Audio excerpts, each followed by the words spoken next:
Ayan, magandang araw sa inyong lahat. At ayan, may ano naman tayo, may unbox tayo na bagong items, ang JBL PBM 100. Ayan, at ito matagal nang lumabas ito. Ngayon ko lang naisipang bilhin. At ikukumpara natin ang tunog nito sa ginagamit kong Sennheiser na X1. X1 ba yun?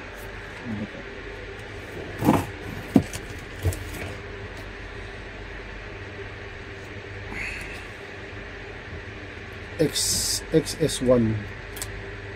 Ang pagkukumparahin natin. Kasi ito, ano to, may pangalan na ano ito eh, talagang may pangalan na produkto. Ayun, pagkukumpara natin. Ayan, at unbox na natin. Ayan. Unbox na natin.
So, ito ang laman ng box.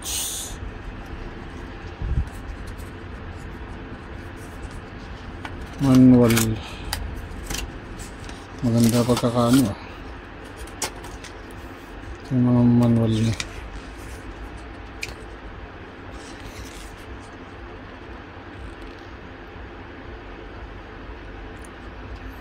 Ayun, hindi natin ano yun to. Total mate lang naman, hindi naman mabusisi, hindi naman komplikadong item. Ito yung ano, silicone gel. So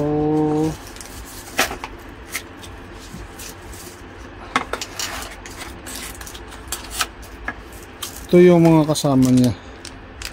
Mayroong adapter para 3.5 yata laki dito. May adapter na kasama at saka wire. May kasamang wire. Tingnan natin kung maganda yung wire niya.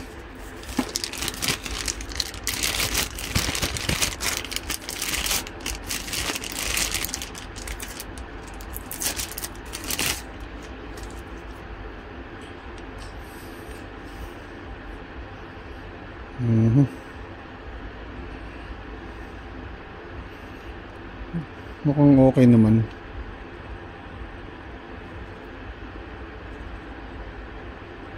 Okay lang.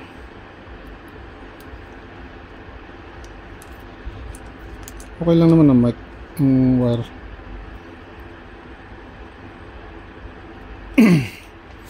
Ito yung main items. Ayun. Nako.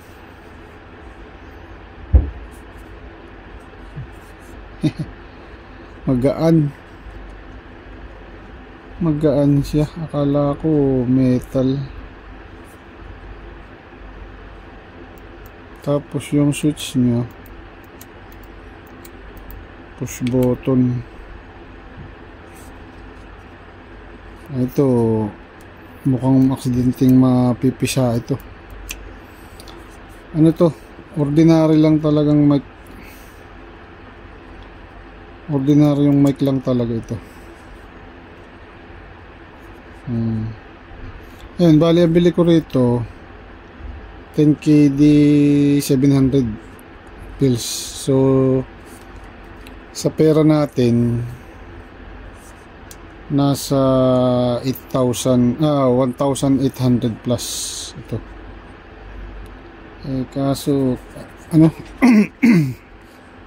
hindi ako nagandahan sa plastic lang to, plastic. Pero maganda naman pagka plastic niya. Ngayon tingnan natin yung voice coil. Pero mukhang maganda naman yung voice coil niya.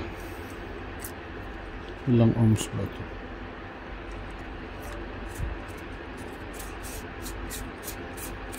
Hindi siya professional na mic.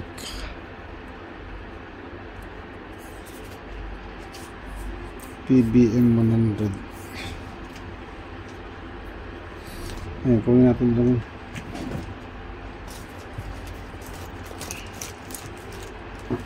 Ito yung aking Sennheiser.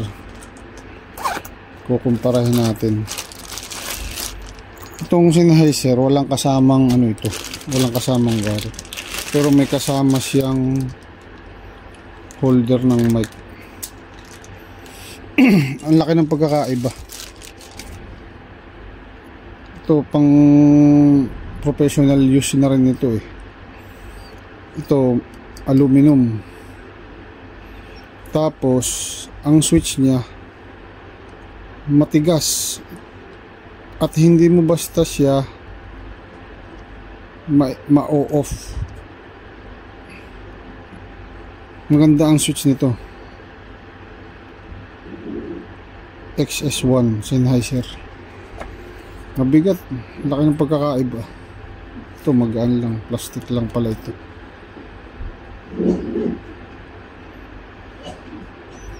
Pero yung titingnan naman natin yung tunog niya. So hindi na itong wire na ito gagamitin natin. Hindi. Ito yung wire na itong gamitin natin.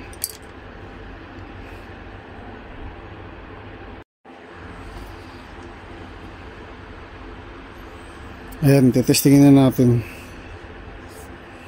Ito hindi maganda, hindi talaga pang ordinaryong gamit lang talaga to. Ito aksidente mong mapipisa ito. Malambot siya. Aksidenteng mapipisa ito. Kaya kung halimbawa kumakanta ka, pwede mong mapisa ng kamay yan. Ito hindi ito pa-slide na siya matigas.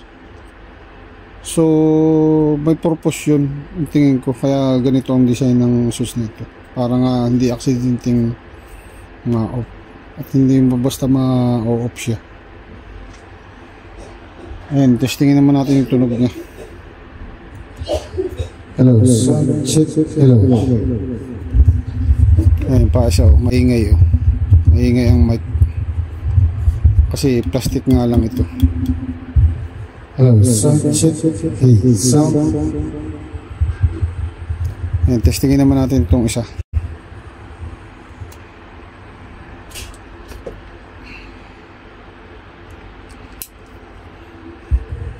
Ayan, walang ingay. Hello, sound check. Sound check. Ito mas mas brilyo ang tunog.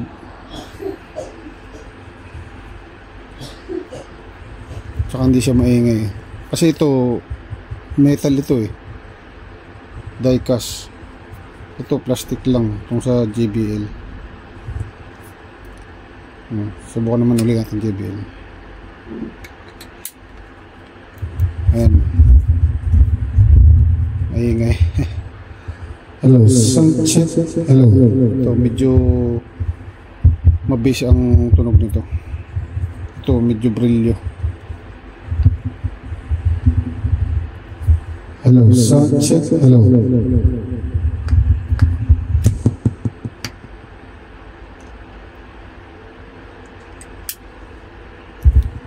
Ito naman oh.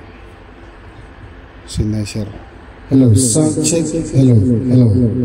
Mas malinaw ang tunog nito. Ayun lang ito. Malaki pagkakaiba niya. So ayan at ayan, i-summarize ko lang ang ano ito. Ang ano ko sa comment ko rito sa ito ordinary mic lang talaga ito. Unang-una yan, plastic ang cover. Pagka gumagalaw kamay mo sa ano, maingay sa speaker. Tapos yung isa pa, itong switch tingin ko mahinang klase. Yung hindi siya heavy duty. Madali siya. Tsaka yung isa, madali siyang aksidenteng mapipisa ito pagka nahawakan ganun. Hindi gaya nitong ito, semi-professional talaga ang isang ito. Tsaka yung tunog, ito mas malinaw tunog nitong Sennheiser kaysa rito. Ayun lang at magandang araw.